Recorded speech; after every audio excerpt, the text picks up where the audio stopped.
Oden best rogue? No? Maybe? It is. You'll see why.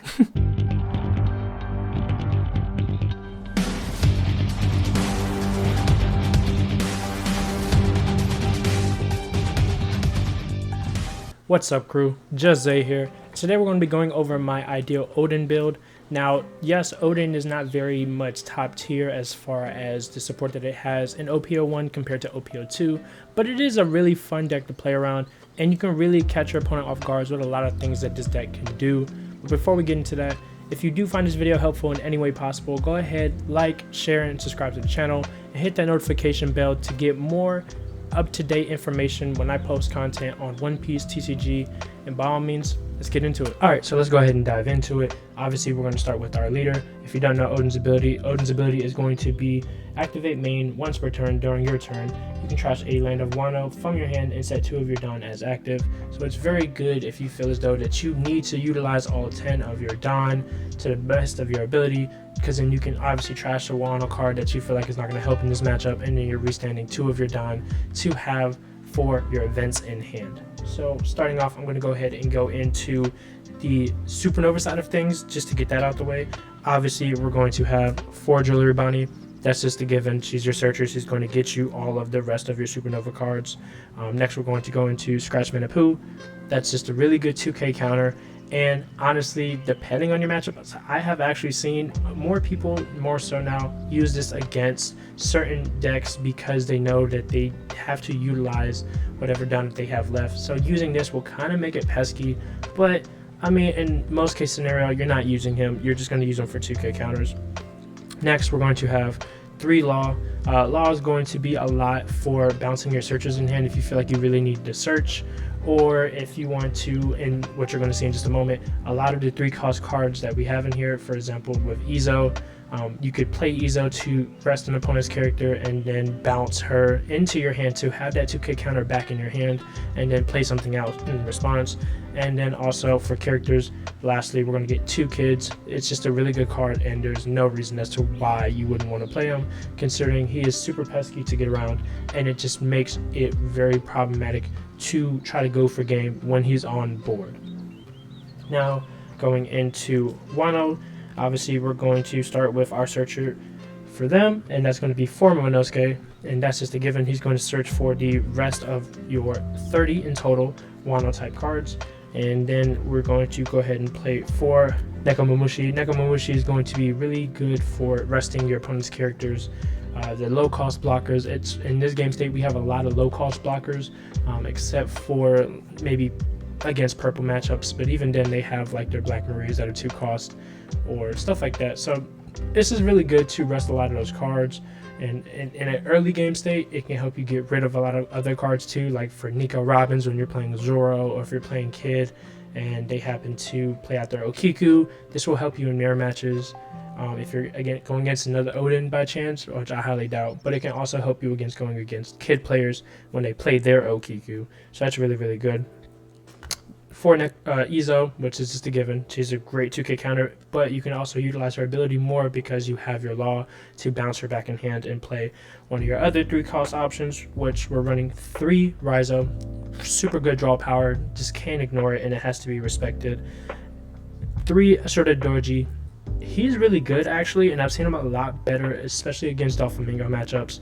His ability is with 1 Don attached. If your opponent has 2 or more rested characters, this character gains 2K.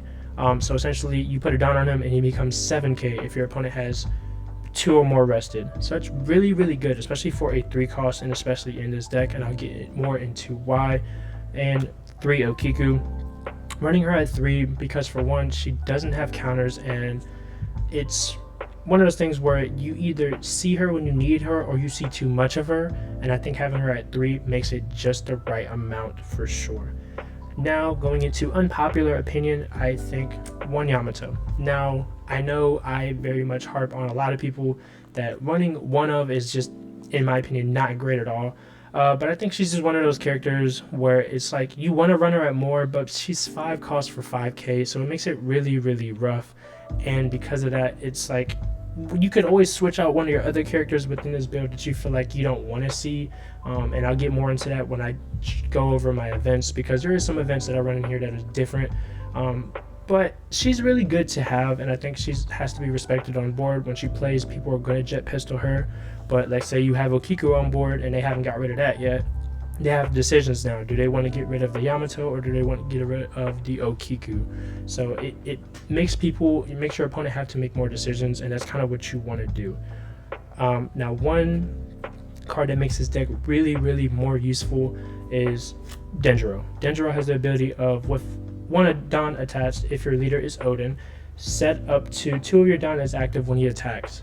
So why is that really good? It's really good because you can now basically have 14 Don if need be, and it helps basically minimize how much Don you have to use. So for example, if I have Denjiro on field and I were to play my 8-cost kid, I basically paid him for 6 instead of 8. He's just really, really good, and I think it's very easy to use him. I do run him at 2 because he doesn't have counters. If he had a counter, trust me, I'd run him at probably 3 or 4. And then finally, we're going to go 3 Kinemon. Kinemon is really, really great. He has the ability of on play. If your leader is Oden, play Kia 9. I'm sorry, wow. Akazaya 9. Jesus, that's crazy. From your hand with a cost of 3 or less. So that's going to be your Izo. Actually, no, it's not Izo. I'm sorry. It's going to be your Raizo, Doji, and Okiku. So essentially, you play him. Obviously, in this deck, your leader is Oden. You're playing any of these 9 for free. And that's really, really good because his other ability is, with 1 Don attached when attacking once per turn, you set one of the 9 that you played back to active. So that's really, really good in this build, especially because, for example, if you really want to get rid of your opponent's board, they have, let's say, 3 or 4 rested characters, you're playing a Zoro character, and you have Doji on the field, you're essentially swinging for 7k twice with him. Or if you really need draw power, you're getting 2 draws with Raizo. Or if you really need to rest your opponent's board and kind of get over it for game, you have 2 Okiku swings. It basically makes this like the kid leader, and that's what's really good about this. The thing is that why I run him at 3 and not 4 is because, for one, he doesn't have a counter, so it's really, really rough. And for 2, because he's 6 cost 6k, he is really susceptible to getting jet pistoled or getting basically ran over.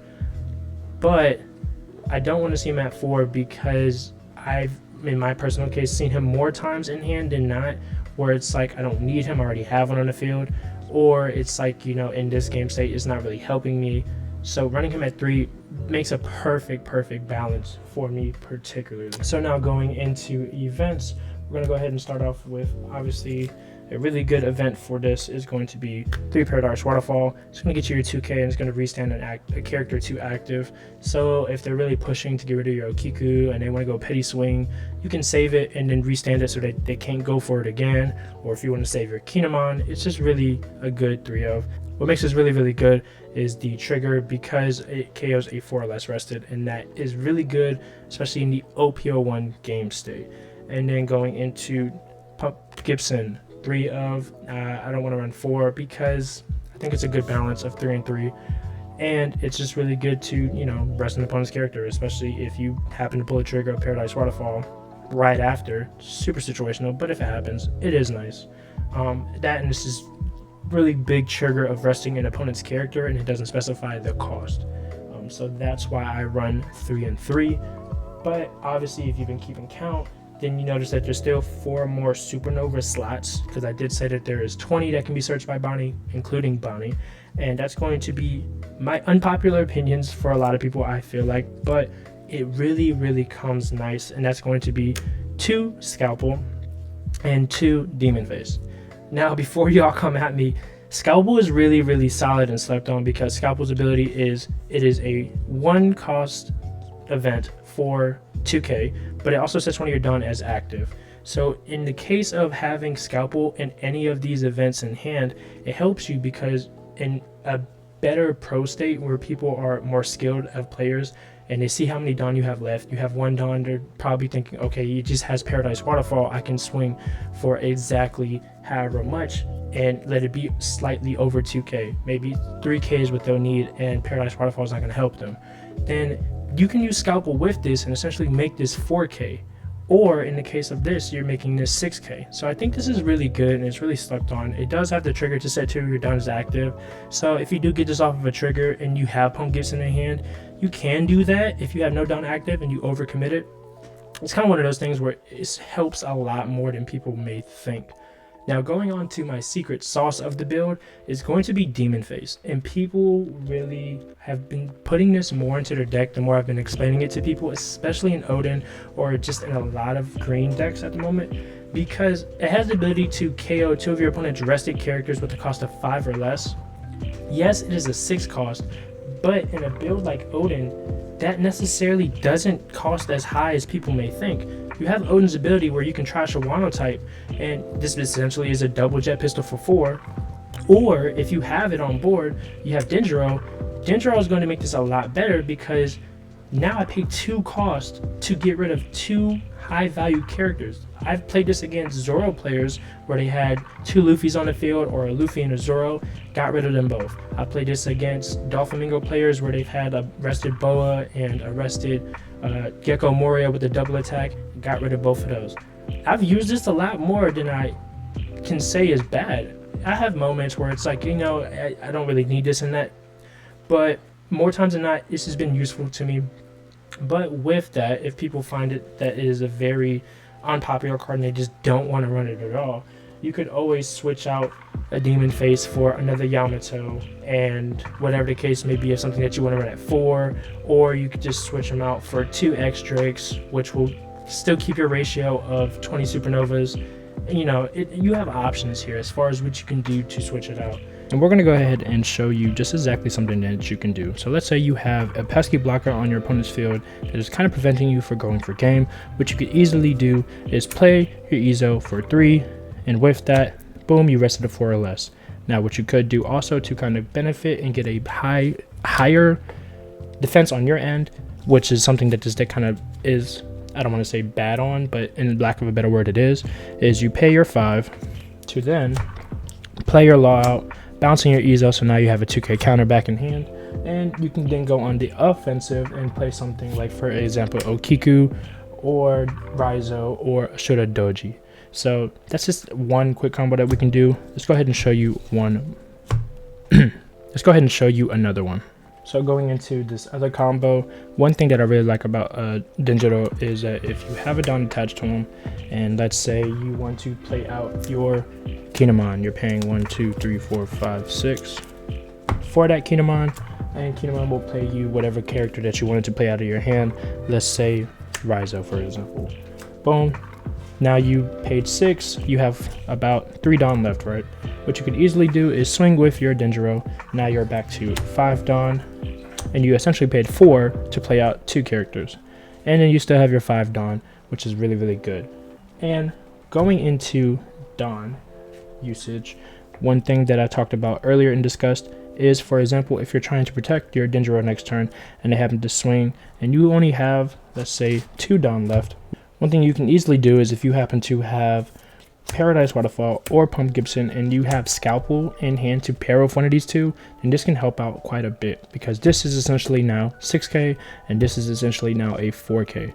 Now, that's just something that I like to use, but if you didn't happen to run Scalpel or you wanted to instead take it out, then that's okay, because overall you still have your 4K and your 2K. I personally just like to combo Scalpel with a lot of cards. It helps give a different advantage that people just do not expect, I guess is the best way to say that. Now this is going to be the final combo I'm going over, and in this case it's not going to be an exact board, and because it's just too situational, but essentially the combo is going to be focused around Kinemon and any of your Akiza 9, whether that is Raizo, Okiku, Doji, and or if you happen to be swinging with Nekomamushi. I mean, I highly doubt this last one, but the combo is essentially that you have your Dawn attached to Kinemon, and then whatever the case may be, if you want the extra draw, you have Raizo. If you want the 7K swinger, you have Doji, if they happen to have 2 characters on board and you're trying to swing and get rid of board, so basically Zoro. Or if you want the Okiku, if you're going against your Doflamingo and you're trying to get rid of all of their annoying blockers or pacifistas on their field, you have that. And essentially the combo is going to be If you're really pushing for game, you can attach, doesn't really matter. Let's say you want to attach 5 Don to your Okiku or your Raizo. Boom, you're swinging now for 10. They did whatever in response to it. And now you swing with your Kinemon. Boom, Kinemon's going to restand your Okiku, so you can get another 10 swinging. Essentially, it's like a mini kid.